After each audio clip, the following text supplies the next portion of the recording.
Hi, Kyle. Welcome, welcome. I'm so glad you're here. Hi. Hi. Kyle, would you, as we start, can you just, for people who don't know you, can you kind of give a little bit of background about yourself and who you are, what you do, and then we'll kind of dive into some of the some interesting components you got going on. I guess primarily I'm a teacher. I've taught in Denver Public Schools for the last 10 years. Mostly in third and second grade. And then last year I was a reading interventionist and a reading teacher for first, second, and third grade. Some people may know me from my books or my speaking. Several years ago, a lesson from my classroom kind of caught on and went viral. And from that, I was really able to share that lesson where teachers really just ask this simple and beautiful question: what do you wish your teacher knew?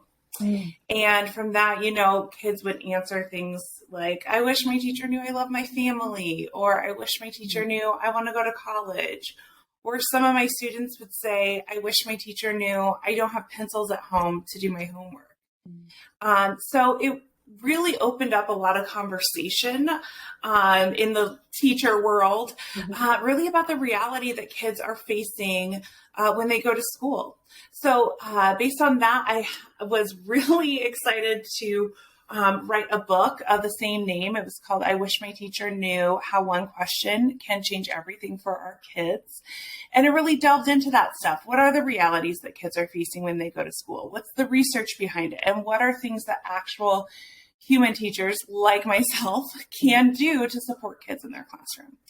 And then I also got the chance to write another book focusing on student engagement and empowerment called I Wish for Change.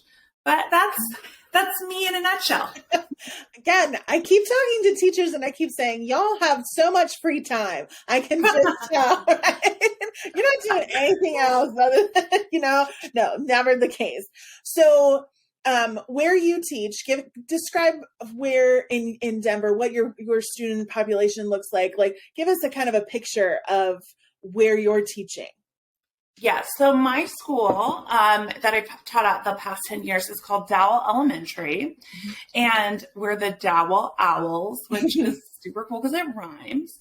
And I think we're just like a little gem of a school where, a school not even a lot of people, even in our neighborhood, know about us because we're kind of like tucked away back in the neighborhood. But we've got a gorgeous little playground and like a big old 6-year-old oak tree in our school. And so it's just this wonderful little school, regular, original flavor neighborhood school, and we have a really strong community, but we also do face some challenges. So about 90% of our kids qualify for free and reduced lunch. And that is kind of a proxy for kids that are living below or very near to the poverty line. Between a third and half of our kids are learning English at school. They're multilingual learners. They speak mostly Spanish at home. What else? About 20 to 25% of our students actually qualify for special education services. And about 90% of our kids identify as Hispanic, Latino, Chicano, mostly with Mexican and Mexican American roots. So just in a snapshot, that's our little gem of a school. Nice. So I love getting that perspective because I talk with all kinds of different teachers who are teaching in so many different environments. And so when we're hearing from each other, it's always such a great idea to get the picture of what you're working with every day and what your life looks like so that I can relate, or even if it doesn't relate directly to me, I have a better understanding of where you're coming from. And I think that's so important. Yeah, I completely agree because I think the context of where we're teaching really is important in talking about, what is impacting our school, what can help our schools, what our needs are, because, not every school is the same. Mhm. And not every school has the same resources. And what could be best practice in your school may not work in my school, or, vice versa. So I agree. I think the context is really important. Yeah. So I know, and it sounds, I can definitely tell right now, but I know that you are passionate about providing equitable learning possibilities for all students across the board. So what are some ways Absolutely. that you do that? Well, I think it is really important to center equity in your classroom. And one way that I do that is I talk about it explicitly with kids. Mm. So, like in my classroom, like we really like are open and we talk about your identity. We talk about race. We talk about racism and bias. We talk about stereotypes. And I think that's really important. I know it's kind of a scary thing for some teachers, especially white teachers like myself, to approach. It's not something we're always comfortable with or we have experience with, but it is so important. So really, I make it a part of like all my lessons, and I don't try to like sugarcoat it. I don't try to like walk around it. We talk about it in really age appropriate ways, but we talk about it really explicitly. And I think that's important. After we talked about stereotypes and, we did some examples and some worksheets on it. I remember like for the rest of the year, the kids were like, that's a stereotype, or, like, hey, no, And I remember we were doing like virtual teaching, during the pandemic. And I remember like a mom said something about, I don't know, like maybe her son being like a wild boy or a crazy, like energetic boy. And her son was even like, hey, that's a stereotype. Not all boys are wild and energetic. Some girls are too. And some boys are not. So it's really great to see. I think it pays dividends to be explicit about it and to have that openness about equity, and just tackle it head on and not be afraid. Mm-hmm.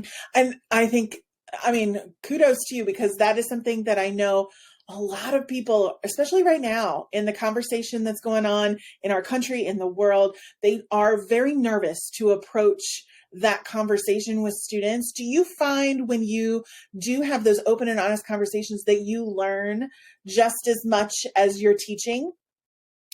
Yeah. I mean, I will say, like, I wasn't always so explicit about it, especially when I first started teaching.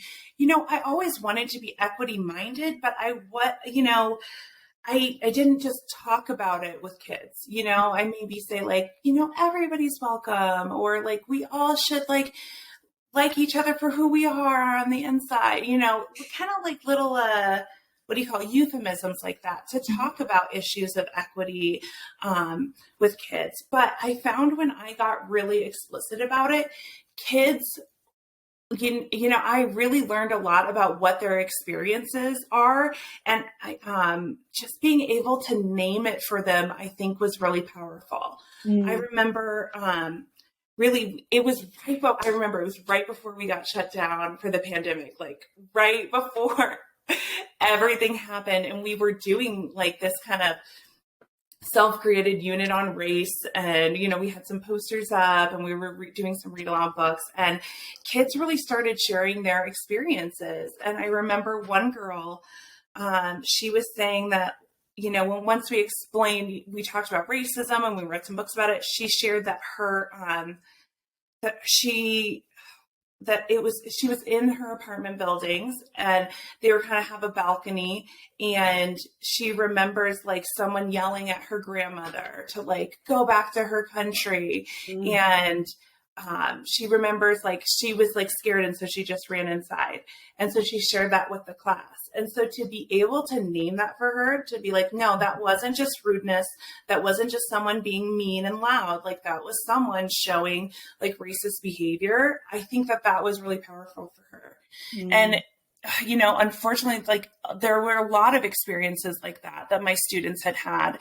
And for me, that was, I guess I would say it was a surprise, because you don't want to think that kids have experienced things that blatantly and that explicitly. But I realized, yeah, they have, and they know it, and they like see it, Mhm. and it's important to talk about. Mm.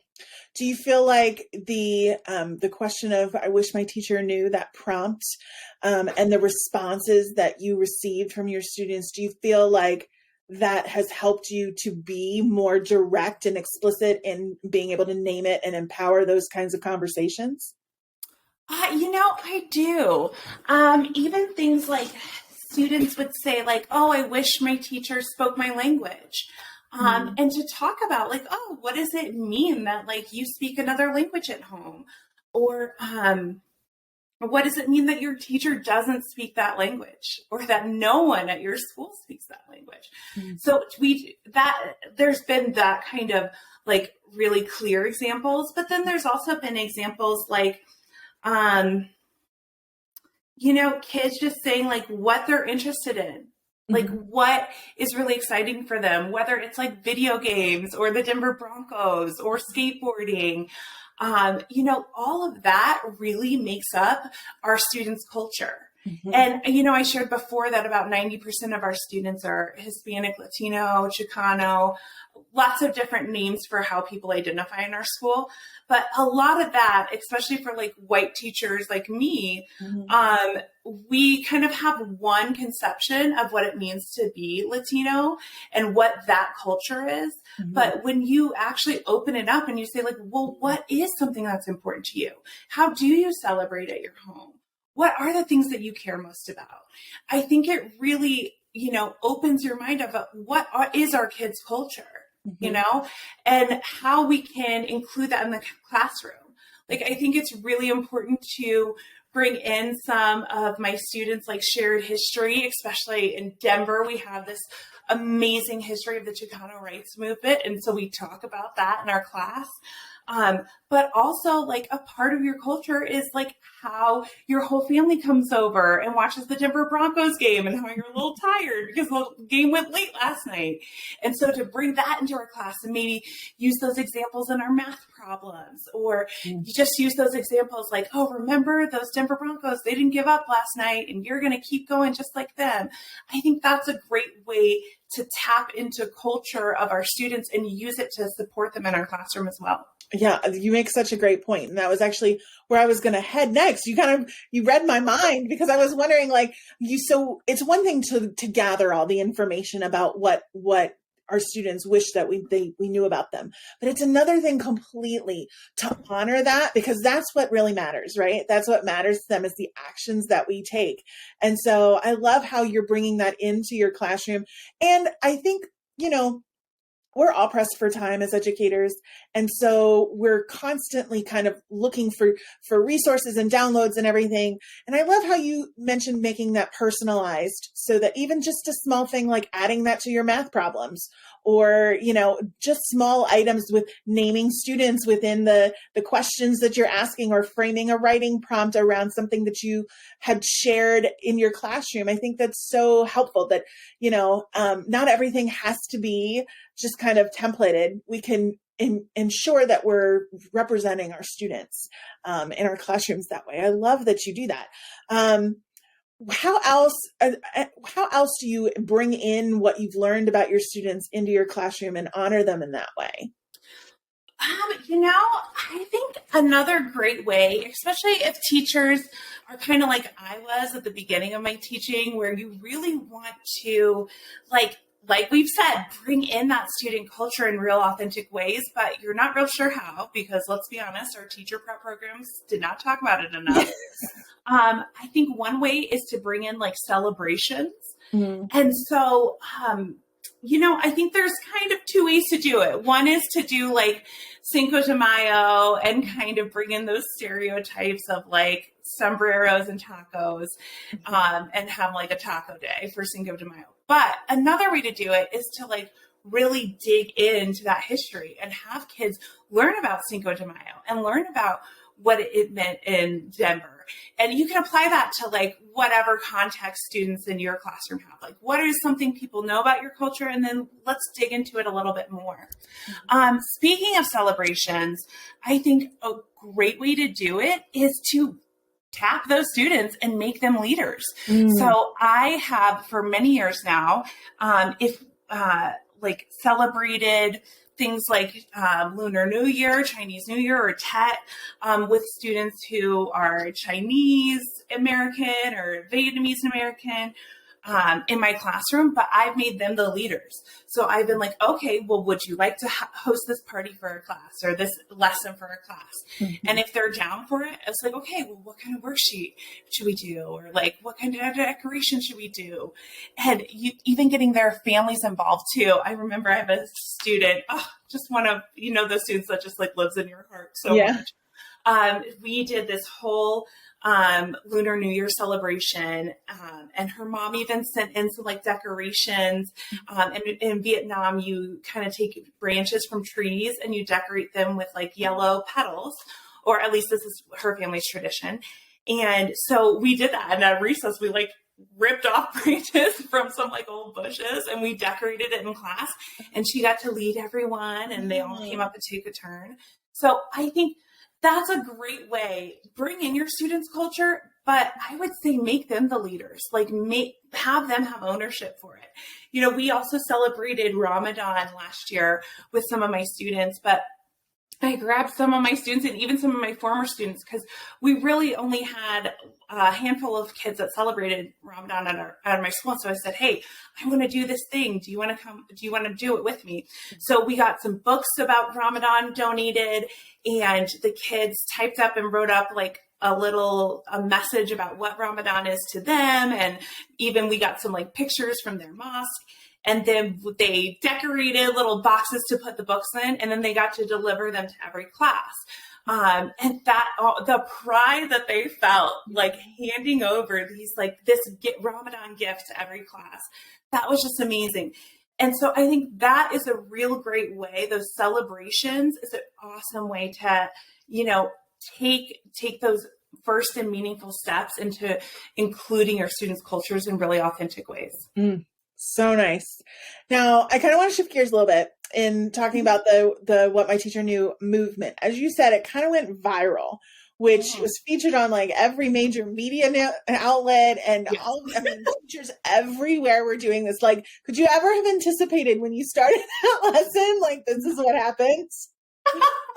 No. And, in fact, like the story of it is kind of interesting. So I had been involved in like teacher advocacy for a while, and through one of the groups I was working with which was the Education Ambassadors program, they invited me and my vice principal to go to a national conference and present. And what we were presenting on was something completely separate. We were presenting on like using technology to differentiate for English language learners. So, completely separate. So we presented on it, but at that conference, one of the keynote speakers, talked about how if you're not on Twitter, you need to get on Twitter.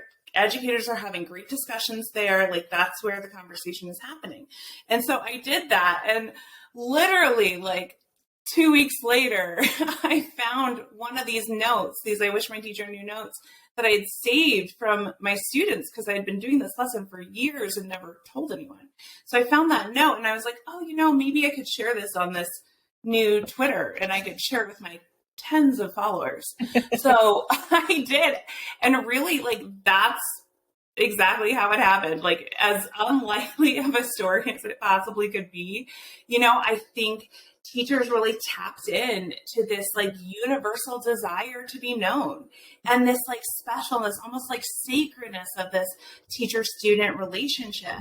And so like as soon as one person tried the lesson in their classroom, they shared, and then tumble, it just kind of blew up. Eventually a journalist saw like teachers talking about this lesson, tried in your classroom, that sort of thing. And so she put up a blog, and then that's how it just went crazy. So it really was like incredibly organic and incredibly unlikely.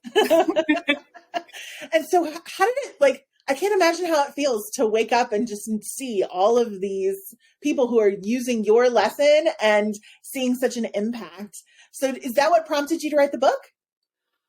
Um, yeah, so that is crazy to think like a lesson that I really loved, but I had never even shared it with the teacher across the hall, to Mm. see that like I had something in my classroom that could be so powerful. Mhm. And that's what I really think every teacher has. Like there is something you're doing that like is awesome. You might not even recognize it, but if you can share it with others and if we can be more open about what's happening in our classroom, I think that there's a lot of power there. Mhm. As far as like it getting shared around the world, it was definitely a shock, because literally what happened is I got a call on my classroom phone, like during a lesson, you know, and you're like annoyed, like, oh, why is this interrupting me? Yeah. And it was my principal, like telling me that there were news trucks at our school and like asking me if I had anything to share with her. So it literally started like that. And it was great for people to actually be talking about what I think is so important about education, which is like, what are kids really facing and what do they need? Like, and so kids really got to be a part of that conversation and drive it.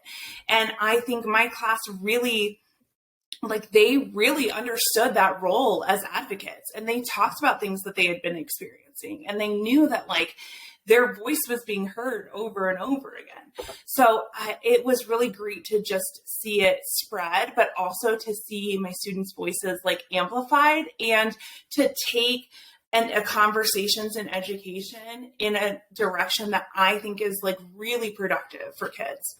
Mm. You're so passionate about this topic. I can just So tell. much. You could go on like this all day. I can definitely tell.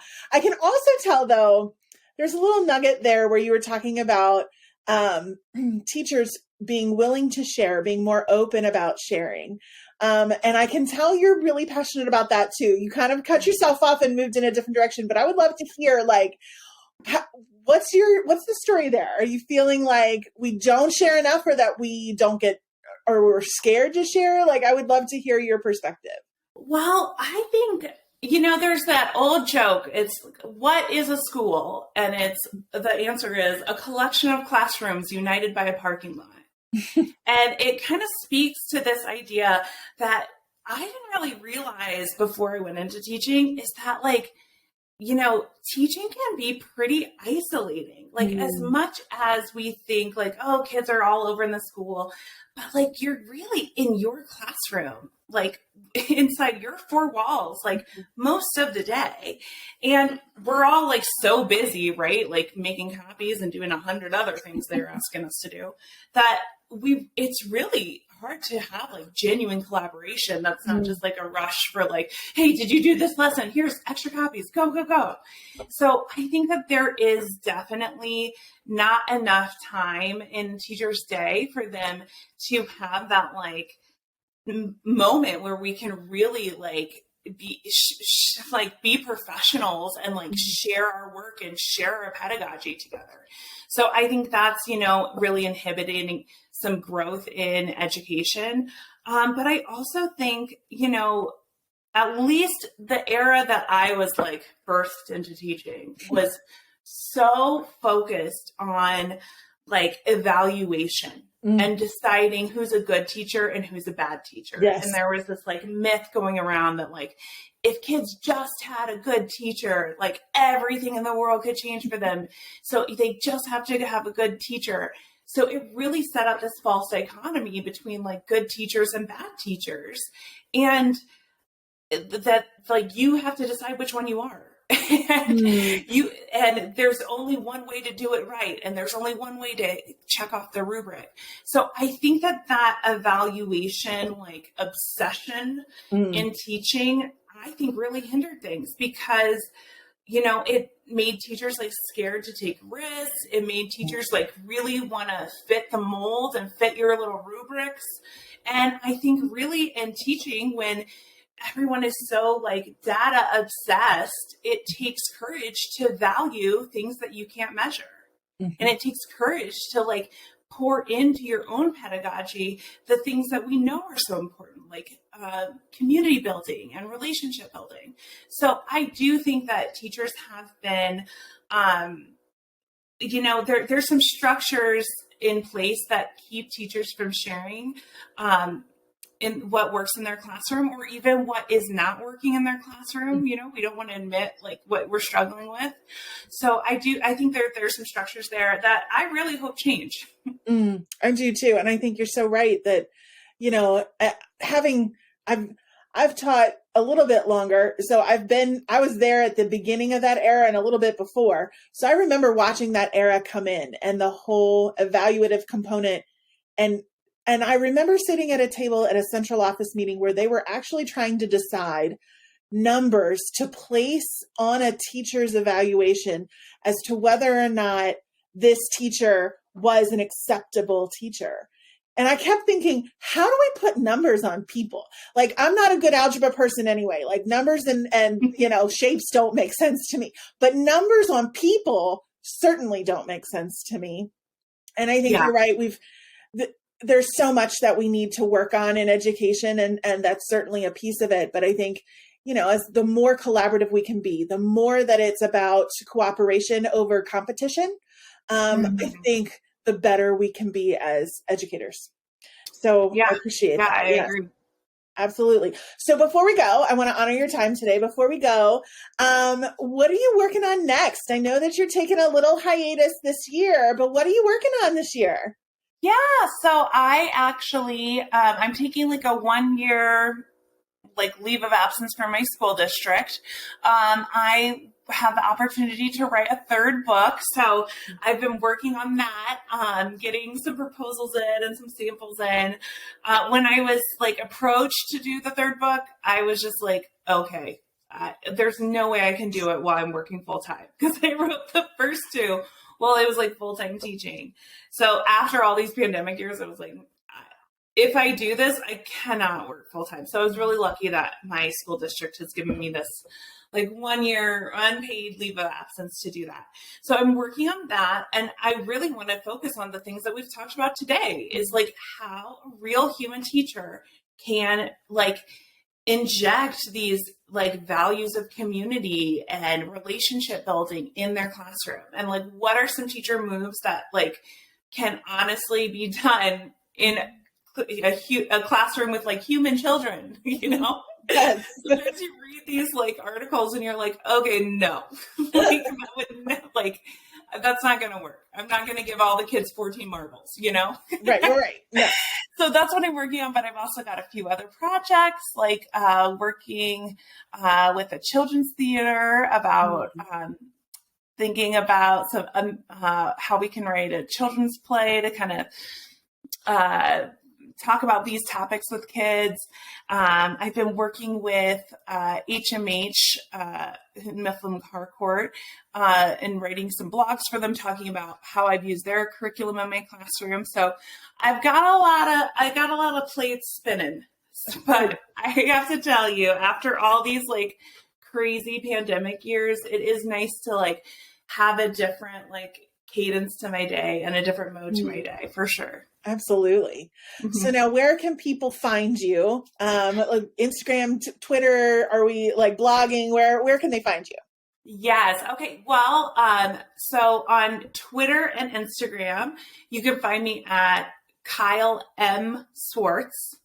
That's KYLEM SCHWARTZ. And you can find me there. And I'm also this year working on like a website so I can kind of put some of my writings and my thoughts together in one place, but TBD on that. Absolutely. Absolutely. Well, Kyle, it has been such a pleasure. Thank you so much for sharing with us today. I really appreciate it. Oh my gosh. Thank you so much. Like, I always just revel in the opportunity to like nerd out about education with like a fellow education nerd. Nerds unite. Absolutely. Thanks, Kyle. All right. Well, thank you so much.